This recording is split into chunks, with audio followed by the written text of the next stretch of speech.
नमस्कार दोस्तों, मैं हूं कुमार उज्जवल और आप सभी का आज की क्लास में बहुत बहुत स्वागत है। आज हम लोग हिस्ट्री के बारे में कुछ बेसिक चीज़ों के बारे में जानेंगे। हम लोग वैसे तो हिस्ट्री को बहुत ही बोरिंग सब्जेक्ट समझा जाता है, उसको निगलेक्ट किया जाता है, अधिकतर ही निगलेक्ट किया जाता है। क्या आप सभी जानते हैं कि कोई सब्जेक्ट को निगलेक्ट कब किया जाता है? जब उस सब्जेक्ट के बेसिक चीज़ों को हम नहीं जानते, तभी कोई सब्जेक्ट जो होता है वो आपका निगलेक्ट किया जाता है कोई भी स्टूडेंट्स के तौर पे। तो इसके बारे में हम शुरुआत कुछ करने वाले हैं इंट्रोडक्शन के तौर पे हिस्ट्री का। इसमें आज के क्लास में हम बात करने वाले हैं कि एडी क्या होता है, बीसी क्या होता है, सीई क्या होता है और बीसीई क्या होता है, जो कि सबसे ज्यादा स्टूडेंट्स के बीच कंफ्यूजन का विषय रहता है। तो आइए हम इसके बारे में आज के क्लास में इसी के टॉपिक पे बात करेंगे। देखिए, आज हम लोग 2021 में बैठे हुए हैं, ठीक है। तो 2021 तो है, ठीक है, लेकिन एक समय ऐसा भी तो आएगा ना जब आप अगर पीछे की ओर जाइए तो वो आपका समय जो है वो जीरो हो जाएगा, ठीक है। अब देखिए, मेन कहानी यहीं से शुरू होती है। ये जो जीरो वाला समय है ना, इसी समय माना जाता है कि CHRIST यानी क्रिश्चियनिटी का यहीं पे जन्म हुआ। माना जाता है कि ईसा मसीह का जन्म इसी जीरो वाले समय पे हुआ, ठीक है। अब देखिए, अब ये जो जीरो वाला समय है ये इंपॉर्टेंट है। अब इसके पीछे जितना भी अगर हम ईयर का बात करेंगे, कोई भी साल का अगर हम बात करेंगे इससे पीछे वाला, ठीक है, तो वो आपका लग जाता है बीसी। देखिए, अब जैसे मान लेते हैं कि ये जीरो वाले समय से 200 साल पहले का बात करना है, तो 200 और लगा देते हैं हम लोग क्या, बीसी, ठीक है। अब देखिए, और अगर जीरो से आगे का बात करना है, जैसे मान लेते हैं कि जीरो से 200 साल आगे का बात करना है, तो यहां पे लग जाएगा आपका एडी, ठीक है। अब देखिए, अब अगर 2021 की अगर हम बात करें तो यहां पे क्या लगेगा, एडी लगना चाहिए, ठीक है। और अगर मान लेते हैं कि इसमें 2021 अगर हो पहले, यानी जीरो से पहले, ठीक है, तो यहां पे आपका क्या लगेगा, बीसी। क्लियर? देखिए, अब यहां पे बीसी का फुल फॉर्म क्या होता है ये समझिए। बी से हो जाता है बिफोर, सी से हो जाता है क्राइस्ट। बिफोर मतलब पहले और क्राइस्ट मतलब ये ईसा मसीह, यानी ईसा मसीह के जन्म से पीछे का बात किया जाए तो हो गया आपका बीसी। अब देखिए, एडी का हम बात कर रहे हैं कि एडी का फुल फॉर्म क्या होता है। तो एडी का आपका फुल फॉर्म होता है एनो डोमेन। एनो डोमेन, देखिए, एनो का मतलब होता है गॉड, गॉड मतलब कि भगवान, और डोमेन का मतलब होता है उनका शासन, उनका राज, ठीक है। तो ये जीरो वाले समय पे भगवान अगर हम मान लेते हैं क्रिश्चियनिटी यानी कि भगवान अवतरित हुए, तो इसके बाद वाला जो समय क्या हो गया, एनोडोमेन हो गया, यानी कि भगवान का साल हो गया, ठीक है। मुझे लगता है कि आपको ये चीजें समझ में आ गई होंगी।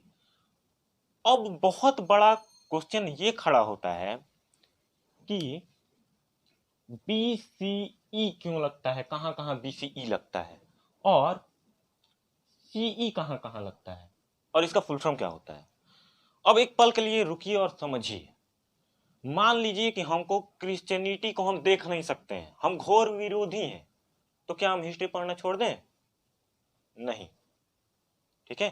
तो एक कॉमन बनाना चाहिए ना सभी के लिए, सभी धर्म जाति से उठ करके कुछ अलग बनाना चाहिए, सामान्य बनाना चाहिए, ठीक है, कि जो विरोधी हो वो भी उसका यूज कर सके बिना हिचक के, और जो समर्थक है वो भी यूज कर सके भाई, ठीक है। तो ये आज के समय में ये इस्तेमाल होना शुरू हो गया है, ठीक है।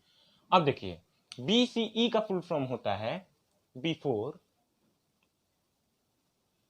कॉमन ईरा, ठीक है। और सीई मतलब हो गया कॉमन ईरा,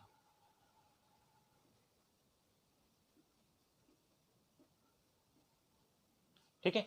अब BCE कहाँ लगेगा, तो BC के स्थान पे BCE भी लग सकता है और AD के स्थान पे CE भी लग सकता है। हमको लगता है कि आप लोग को ये जितने भी चीजें हैं आपको समझ में आ गई होंगी। ठीक है, अब चलिए, ये तो बात रहा कि मतलब टाइम जोन जो है, ठीक है, हम किस तरीके से कोई भी पीरियड होगा उसको हम रखेंगे कहाँ, कोई भी साल का हम बात करेंगे उसको रखेंगे कहाँ। ठीक है, अब हमको लगता है कि ये चीज समझ में आ गया होगा। अब हम लोग बात करने वाले हैं हिस्ट्री को कितने भागों में बांटा गया है। आप लोगों को यही जानकारी होगी कि हिस्ट्री जो है वो एंशिएंट, मिडाइवल और मॉडर्न में ही बांटा गया है। हम लोग बहुत गलत है भाई, हम लोग बहुत ज्यादा गलत हैं। ठीक है, असल में हम लोग कई पार्टों को छोड़ करके बात करते हैं। इसके बारे में अभी हम आगे में बात करने जा रहे हैं कि हम लोग शुरुआत कहाँ से होता है हिस्ट्री का, तो एंशिएंट हिस्ट्री से होता है। ठीक है, प्राचीन इतिहास से होता है। नहीं, हम लोग बहुत सारी चीजों को छोड़ के बात करते थे। तो चलिए अब हम इसके बारे में बात करते हैं। देखिए, माना जाता है कि धरती का जो फॉर्मेशन है, अर्थ का जो फॉर्मेशन है, पृथ्वी की जो उत्पत्ति है, वो 4 अरब 60 करोड़ वर्ष पहले हुई थी। ठीक है, तो ये आपका, देखिए, कहने के लिए तो आप पढ़ रहे हैं हिस्ट्री, लेकिन ये टॉपिक है जियोग्राफी का। लेकिन जब तक आप इस टॉपिक को नहीं समझेंगे, आप आने वाले मतलब समय में, यानी इन सभी समय के बारे में समझ ही नहीं पाएंगे और आपका बेसिक कभी भी क्लियर नहीं हो पाएगा। हकीकत ये है कि ये जियोग्राफी का पार्ट है, पर आपको इसको समझना पड़ेगा।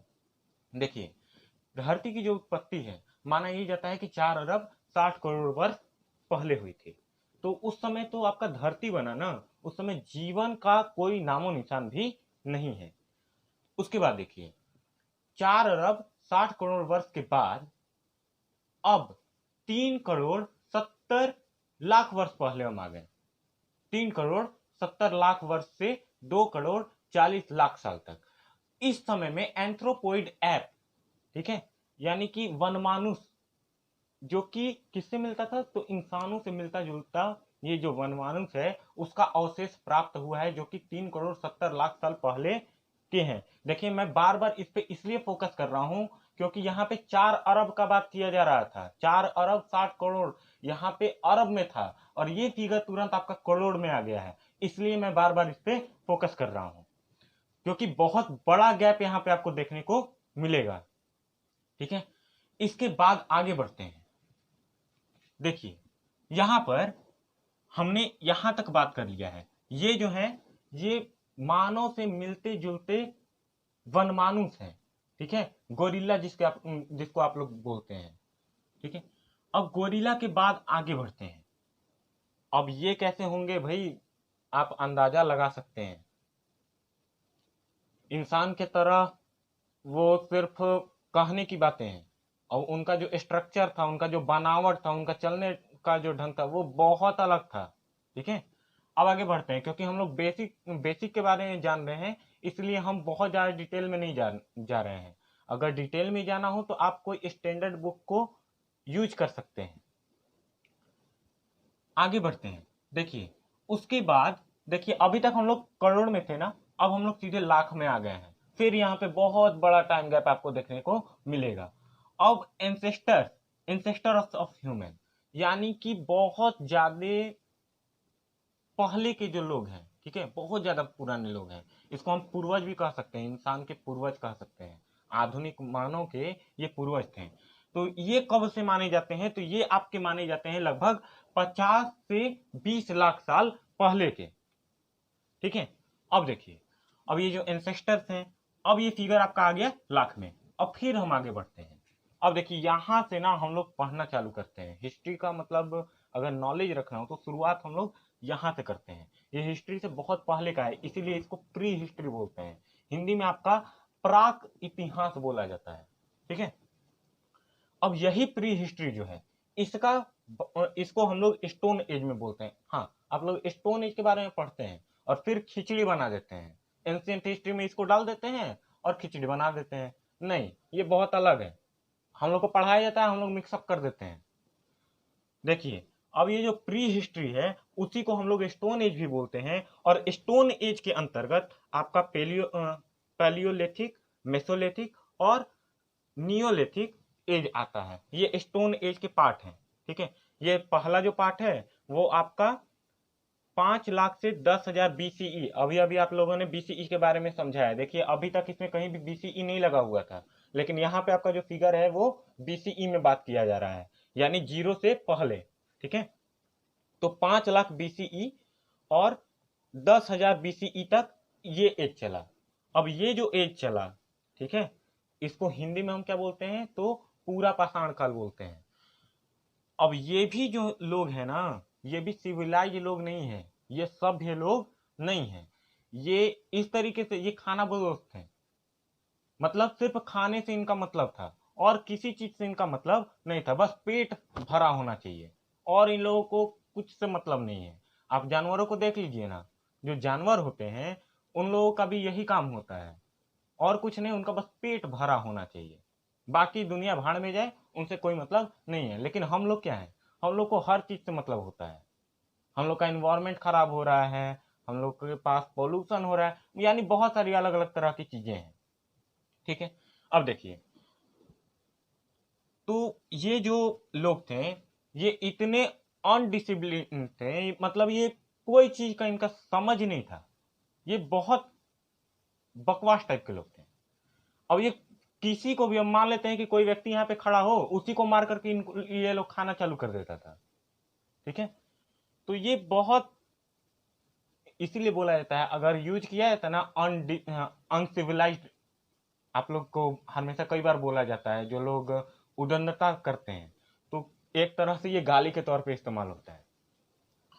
दूसरा देखिए, ये आया आपका मेसोलिथिक एज। मेसोलिथिक एज जो है वो आपका मध्य पाषाण काल। अब मध्य पाषाण काल में जो पत्थरों के औजार थे, ठीक है, उसका यूज थोड़ा अब छोटे छोटे पत्थरों पर केंद्रित हो गया। यहाँ जो पहला भाग है पूरा पाषाण काल, पेलियोलिथिक एज जो है, इसमें देखिए, इसमें बड़े बड़े पत्थरों का इस्तेमाल किया जाता था। पहाड़ी के ऊपर बहुत बड़े बड़े पत्थरों को रख दिया जाता था, नीचे अगर जानवर गया तो उसको उस पत्थर को छोड़ दिया गया और वो जो जानवर है बेचारा मर जाता था। तो ये पार्ट इस ये चीज बताता है, इसमें बहुत बड़े पत्थरों का इस्तेमाल होता था। दूसरा जो आपका मेसोलिथिक एज है, ठीक है, हिंदी में इसको मध्य पाषाण काल कहते हैं, और इसमें अब अलग अलग छोटे छोटे पत्थरों का भी इस्तेमाल करना शुरू कर दिया गया। अब मान लेते हैं कि कोई छोटा पत्थर हो, उसका एक कोना टाइप का निकला हुआ हो, एक भाग जो है वो बहुत ज्यादा पतला है, अब उसको नाइफ की तरह, छुरी की तरह इस्तेमाल किया जाना चालू हो गया, चाकू की तरह इस्तेमाल किया जाना चालू हो गया। तो ये आपका मेसोलिथिक एज है। यानी अब आप देख रहे हैं कि यहाँ पे बड़े बड़े पत्थरों का मैंने एग्जाम्पल दिया था, उदाहरण दिया था, और यहाँ पे मैं छोटे छोटे पत्थरों का भी एग्जाम्पल दे रहा हूं। अब देखिए, ये आपका तीसरा भाग है, और तीसरे भाग में नियोलिथिक एज के बारे में बात किया गया है। हिंदी में इसे नवपाषाण युग भी बोलते हैं। देखिए, नवपाषाण काल में, अब जैसे मान लेते हैं कि पहला जो है इसमें बहुत बड़े बड़े पत्थरों का इस्तेमाल हुआ। अब इसमें देखिए, इस एज में आकर के छोटे छोटे पत्थरों का इस्तेमाल करा जाना शुरू हो गया। मान लेते हैं कि इधर वाला, मान लेते हैं कि ये पत्थर है, इधर वाला साइड जो है ये बहुत ज्यादा शार्प है, बहुत ज्यादा नुकीला है। अब इसको हम नाइफ की तरह इस्तेमाल कर सकते हैं या नहीं, ठीक है। अब देखिए, और ये जो तीसरा भाग है नियोलिथिक एज, इसमें आकर के पत्थरों का इस्तेमाल बहुत कम हो गया। अब कैसे कम हो गया, अब एग्जाम्पल देकर के आपको बताते हैं। आज के डेट में पुराना वाला जो कीपैड मोबाइल था उसको कितना लोग यूज करते हैं?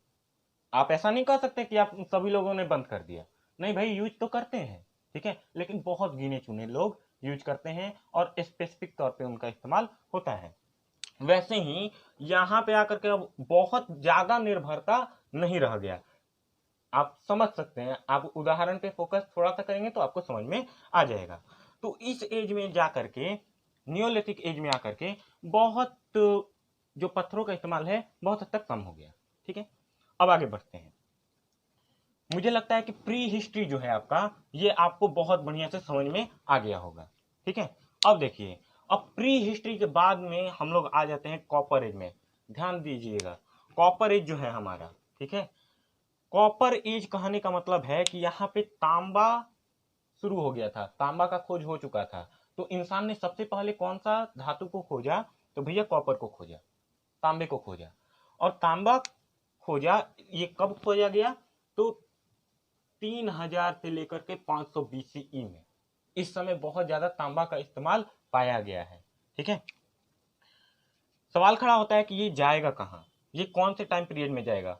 तो ये ध्यान रखिएगा, ये कुछ हद तक, ये अधिकतर, ठीक है, ज्यादातर पार्ट जो है वो आपका वो आगे वाले हिस्से में है, लेकिन कुछ भाग इसका नियोलिथिक एज में भी माना जाता है। ध्यान रखिएगा इस चीज को, इसीलिए हमने इसको यहाँ पे नहीं रखा है, इसको अलग सेपरेट करके रखा है। ठीक है, अब आगे बढ़ते हैं। अगला हमारा हिस्सा है प्रोटो हिस्ट्री। देखिए, अब प्री हिस्ट्री के बारे में हम लोगों ने बात किया है। अच्छा, एक चीज है जो कि छूट गया है, समझिए इसको। प्री हिस्ट्री में ना, प्री हिस्ट्री का मतलब क्या होता है? प्री हिस्ट्री का मतलब ये होता है कि इस समय जो लोग थे वो पढ़ना लिखना बिल्कुल नहीं जानते थे। भैया सिर्फ खाने से ही मतलब था, तो वो पढ़ेगा लिखेगा क्या? ठीक है, उनको कोई मतलब ऐसा कोई भी प्रमाण नहीं मिला है, कोई पेंटिंग नहीं मिला है, कुछ नहीं मिला है, इस समय का कुछ नहीं मिला है। जो मिला है बस थोड़ा बहुत पत्थर वगैरह का औजार मिला है और कुछ नहीं मिला है।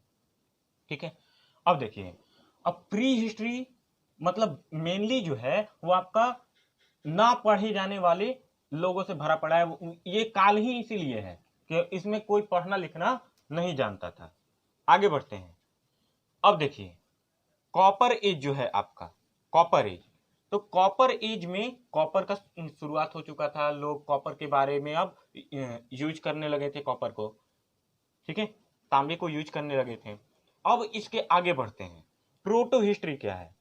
यहां पे कुछ ऐसे प्रमाण मिले हैं जो लोग पढ़ना लिखना सीख तो चुके थे, हल्का फुल्का सीखना चालू किए थे, लेकिन देखिए ये जो प्रोटो हिस्ट्री है ना, इसको आज तक हम लोग समझ नहीं पाए हैं। वो लिखा क्या, वो बोलना क्या चाहता था, वो आज तक क्लासिफाइड नहीं है। एग्जाम्पल, हड़प्पन काल में जितना भी आपको चीज मिला है, आज तक उसको बहुत बढ़िया से एक्सकेवेट करके जो निकाला गया उसको रीड नहीं किया गया है, बहुत बढ़िया से उसको समझा नहीं जा सका है। ठीक है, तो आप इसको समझ सकते हैं। अब हम बात करने जा रहे हैं ये हिस्ट्री एज की। अब देखिए, इतिहास जो आप लोग बात करते हैं ना, एंशियंट का, मिडाइवल का और मॉडर्न का, वो यहाँ से शुरुआत होता है। अब हिस्ट्री एज के अंतर्गत एंशियंट, जिसमें हम लोग बात करते हैं कि यहाँ से धर्म का चालू हुआ, जो बौद्ध धर्म है, जो जैन धर्म है, ये सभी एंशियंट के अंतर्गत आपका आ जाता है। फिर आपका मिडाइवल और फिर मॉडर्न। अब हमको लगता है कि आपका जो बेसिक हिस्ट्री है, जो सबसे सबसे ज्यादा बेसिक है, वो आपका ये चीज आपको समझ में आ गया होगा। मिलते हैं अपने नेक्स्ट वीडियो में। धन्यवाद।